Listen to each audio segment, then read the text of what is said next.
নমস্কার বন্ধুরা, মা ও মেয়ের রান্নাবান্নায় আপনাদের সবাইকে স্বাগত। আজ আমি আপনাদের সঙ্গে শেয়ার করব লাড্ডু বানানো। এই লাড্ডু বানাতে কিন্তু খুব বেশি সময় লাগে না আর খুব কঠিনও না কিন্তু। তার জন্য প্রথমেই লাগবে আমার ছোলার ডাল। ছোলার ডালটাকে ভালো করে 2-3 ঘন্টা ভিজতে দিয়েছি। ছোলার ডালটা ভেজা হয়ে গেলেই তারপর মিক্সির বাটির মধ্যে দিয়ে একটু পেস্ট করে নিলাম। ভালো করে একটু পেস্ট করে নিয়ে এবার কড়াইতে দিয়ে দিলাম তেল।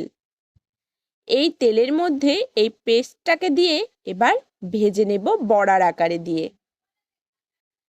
খুব যেন লাল লাল না ভাজা হয়ে যায়, বড়াটা যাতে তেলের থেকে ছেড়ে যায়, এপাশ ওপাশ করে একবার উল্টে পাল্টে ভেজে নিলেই কিন্তু হয়ে যাবে।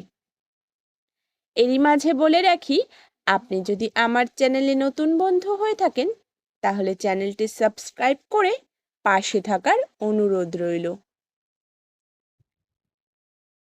আমার ভিডিওগুলো যদি আপনাদের ভালো লেগে থাকে তাহলে লাইক কমেন্ট শেয়ার করতে একদমই ভুলবেন না।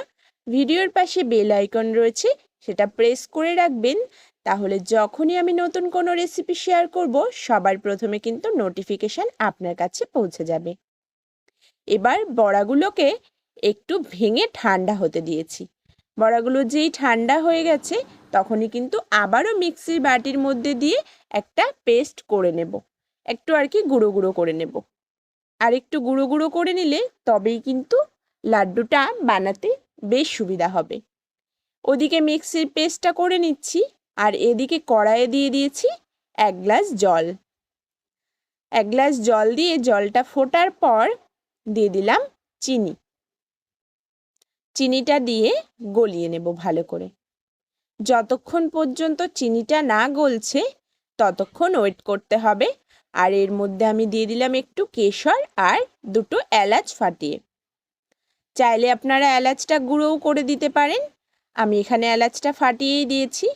কেশরটা আর চিনিটা ভালো করে গলে একটু যখন এরকম লাল লাল কালার হয়ে আসবে তখন ওই মিক্সিতে পেস্ট করে রাখা ডালের গুঁড়োটা বা বড়ার গুঁড়োটা দিয়ে দিলাম। দিয়ে এভাবে নেড়েচেড়ে নেব, বেশ কিছুক্ষণ নেড়েচেড়ে নেব যতক্ষণ পর্যন্ত একটা লাড্ডু পাকানোর মতন ডো তৈরি না হয়ে আসছে। ততক্ষণ এভাবে খুন্তি দিয়ে ভালো করে নেড়েচেড়ে নেব। আর নামানোর আগে দিয়ে দেব ঘি। ঘিটা দিলে কিন্তু লাড্ডুর স্বাদ অনেক গুণ বেড়ে যাবে। দিয়ে একটু নেড়েচেড়ে নিচ্ছি, যতক্ষণ লাড্ডুর ডো তৈরি না হচ্ছে ততক্ষণ নেড়েচেড়ে নেব। বেশ একটা আঠালো ডো তৈরি হয়ে যাবে তখনই কিন্তু নামিয়ে নেব। নামিয়ে নিয়ে একটু সামান্য ঠান্ডা করে নিয়েছি যাতে হাতে লাড্ডু পাকানোতে কোনো অসুবিধা না হয়, গরম না লাগে।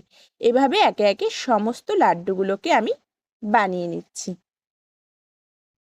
হয়ে গেল সুস্বাদু লাড্ডু। এভাবে কিন্তু খুব সহজেই লাড্ডু বাড়িতেই বানানো যায়। আমার রেসিপিগুলো ভালো লাগলে লাইক কমেন্ট শেয়ার করবেন। আর আজকের লাড্ডুর রেসিপি কেমন লাগলো জানাতে একদম ভুলবেন না কমেন্টে। আর বাড়িতে এই লাড্ডুর রেসিপিটা তৈরি করার অনুরোধ রইল। দেখুন ঝটপট হয়ে গেল। আমি একটু কিশমিশ দিয়ে ওপরে সাজিয়ে নিচ্ছি।